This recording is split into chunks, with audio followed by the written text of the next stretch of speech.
Assalamualaikum warahmatullahi wabarakatuh.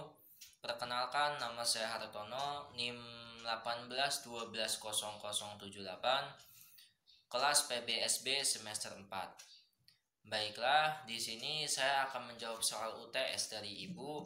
Soal yang pertama, jelaskan pengertian bank dan lembaga keuangan syariah. Menurut Undang-Undang Nomor 10 Tahun 1998, perbankan adalah sebuah lembaga keuangan yang menghimpun dana dan menyalurkan dana kepada masyarakat melalui pengkreditan atau pembiayaan bertujuan untuk meningkatkan taraf hidup masyarakat. Sedangkan lembaga keuangan syariah sendiri yaitu sebuah badan yang menghimpun dana dan menyalurkan keduanya.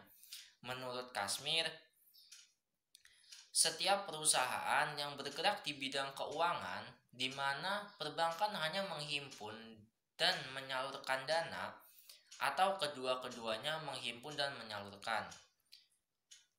Dan menurut Dewan Pengawas Nasional atau DSN, lembaga keuangan yang mengeluarkan produk keuangan syariah dan yang mendapat izin operasional sebagai lembaga keuangan syariah.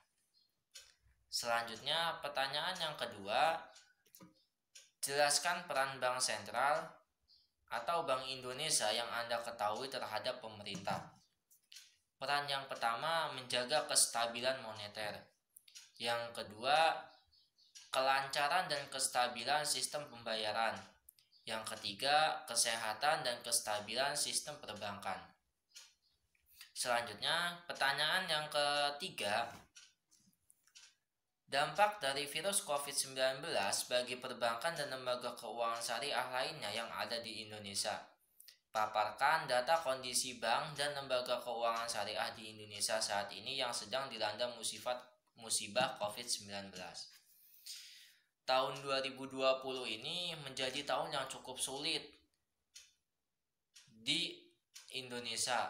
Tanggal 28 Maret tahun 2020, jumlah yang terinfeksi virus COVID-19 ini sudah mencapai 1.115 orang. Kondisi ini berdampak pada perputaran roda perekonomian di dalam negeri. Tak hanya itu juga, ekonomi global juga terganggu. Menurut IMF menyebutkan corona yang terbilang cepat akan menghapus harapan pertumbuhan perekonomian Indonesia di tahun 2020 ini. Tak hanya itu, dampak sangat banyak terhadap ekonomi dan bank, yaitu indeks bursa saham rontok, rupiah juga terperosok.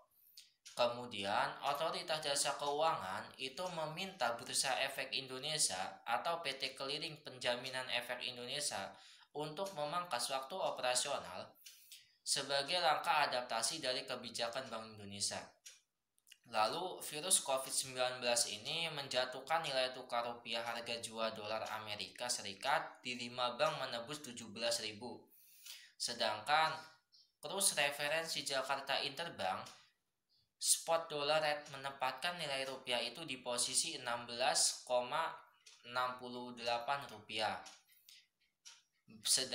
Oleh karena itu, Bank Indonesia mencatat aliran modal asing yang dikeluarkan dari Indonesia sejak awal tahun mencapai 125,7 triliun di tengah kekhawatiran virus COVID-19 ini. Bank Indonesia juga menurunkan 7-day repo rate menjadi 4,5% dari sebelumnya 4,75%.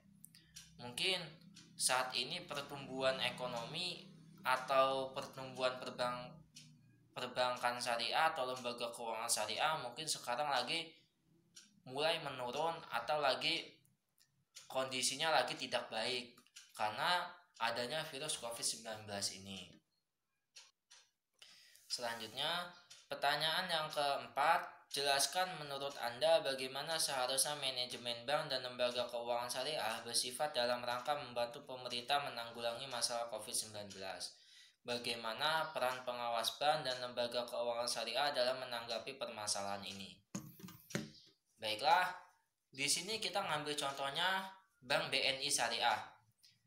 Untuk mencegah penyebaran virus COVID-19 kepada para pegawai dan nasabah sebelum berkunjung itu dicek dulu suhu tubuhnya agar ketahuan dia berdampak virus COVID-19 atau tidaknya.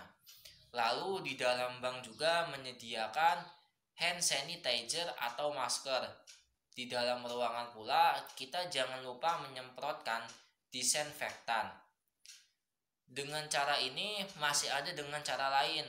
Caranya menerapkan sistem work for home, yaitu bekerja di rumah dengan menjalankan tugasnya masing-masing pegawai.